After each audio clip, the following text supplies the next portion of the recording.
షిరిడి సాయిబాబా ఎవరు? సాయిబాబా మనిషా, దేవుడా? ఇంతకీ సాయిబాబా అసలు పేరేంటి? అసలు సాయిబాబా హిందువా, ముస్లిమా? ఆయన బతుకున్నప్పుడు ఏ మత సంప్రదాయాలు అనుసరించేవారు? హిందువులు షిరిడీకి ఎందుకు వెళ్తున్నారు? సాయిబాబా పాదాల వెనుక రహస్యమేంటి? షిరిడీలో వేప చెట్టు ఆకులు ఎందుకు తీయగా ఉంటాయి? సాయిబాబా మసీదులో ఎందుకు ఉండేవారు? ఈ వివరాలు తెలుసుకోవాలంటే వీడియో చివరి వరకు చూడండి. సాయిబాబా తన జీవితమంతా ఫకీరుగా ప్రజా సంక్షేమం కోసం తన జీవితాన్ని గడిపారు. భక్తుల దుఃఖాలను, కష్టాలను తీర్చే కలియుగ దైవంగా ఖ్యాతిగాంచారు. నేడు బాబా భౌతికంగా లేకపోయినా ఆయన సమాధి నుంచి భక్తులను కాపాడుతున్నారు. నేటికి షిరిడి సాయిబాబా తన మహిమను చూపిస్తున్నారని విశ్వాసం. బాబా తన 16 ఏళ్ల వయసులో మొదటిసారిగా మహారాష్ట్రలోని షిరిడి గ్రామానికి వచ్చారు. చాలా లేత వయసులో ఉన్న ఒక బాలుడు చాలా రోజులుగా ఆహారం, నీరు లేకుండా వేప చెట్టు కింద ఆసనం వేసుకుని లోతైన ధ్యానం చేస్తున్నాడని ప్రజలు అతనిని చూసి ఆశ్చర్యపోయారు. గ్రామ పెద్దగారి భార్య బయాజాబాయి అప్పుడప్పుడు సాయిబాబా చిన్నతనంలో యోగక్షేమాలు అడిగి తెలుసుకునేది.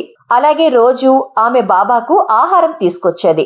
రోజులు గడిచే కొద్దీ బాబా ఆమెను తన తల్లిలా చూసుకోవడం మొదలుపెట్టారు. అలాగే పల్లెటూళ్లు తిరుగుతూ, ఇంటింటికి తిరుగుతూ తన ఆహారం కోసం అడుక్కుంటూ జీవితాన్ని గడిపారు. అతను తన భక్తులతో మాత్రమే కాకుండా పిల్లులు, కుక్కల వంటి విచ్చలవిడి జంతువులతో కూడా ఆ ఆహారాన్ని ఇష్టపూర్వకంగా పంచుకున్నారు. దిండు కోసం తల కింద ఒక ఇటుకను పెట్టుకొని నేలపై పడుకున్నారు.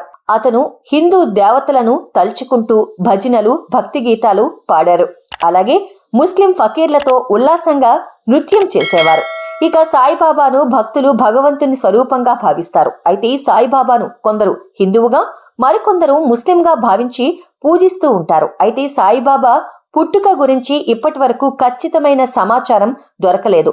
షిరిడీలో పవిత్ర ధుని, షిరిడీంలో సాయిబాబా ధుని నిరంతరం వెలుగుతూనే ఉంటుంది. ఎవరైనా తమకు ఇబ్బందులు ఉంటే బాబా ధునిలో కర్పూరం, చందనం వంటి వాటిని వేయడం వల్ల కష్టాలు తొలగిపోతాయని విశ్వాసం. అందుకే సాయిబాబా ధునిని చాలా పవిత్రంగా భావిస్తారు. 1958లో షిరిడీకి వచ్చిన బాబా ఆ సమయంలో ఒక మసీదులో నివసించారు. ఇప్పుడు సాయిబాబా కొలువైన ఆలయానికి ద్వారకామాయిగా పేరు. అప్పటి నుంచి అక్కడ ధుని వెలుగుతుంది. ఇది చాలా అద్భుతంగా పరిగణించబడుతుంది. భక్తులు తమతో పాటు ధుని నుంచి విభూతిని తీసుకుని వెళ్తారు. వేప చెట్టు షిరిడీలో మరొక అద్భుతం. ఈ చెట్టు కింద సాయిబాబా కూర్చునేవారు. బాబా అద్భుతం వల్ల వేప ఆకులోని చేదు మాయమై తీపిగా మారాయి. షిరిడీకి చేరుకున్న భక్తులు ఈ చెట్టు ఆకులను పొందడానికి చాలా ఉత్సాహంగా ఉంటారు. అయితే ఇప్పుడు ఈ చెట్టుకు ఎటువంటి హాని జరగకుండా కట్టుదిట్టమైన చర్యలు తీసుకున్నారు. భద్రతా వలయాన్ని ఏర్పాటు చేశారు. ఇక అందరి దేవుడు ఒక్కడే. షిరిడి సాయిబాబా ఆలయం ప్రపంచంలోని అత్యంత ధనిక దేవాలయాలలో ఒకటిగా ఉంది. ఆలయంలోని పెద్ద హాలులో సాయిబాబా సమాధిని నిర్మించారు. ఈ ప్రదేశంలో సాయిబాబా దేహాన్ని విడిచిపెట్టి సమాధి అయ్యారని నమ్ముతారు. ఎవరైనా బాబా సమాధిని దర్శించుకుంటే బాబా అతని జీవితంలో సంతోషాన్ని నింపుతారు.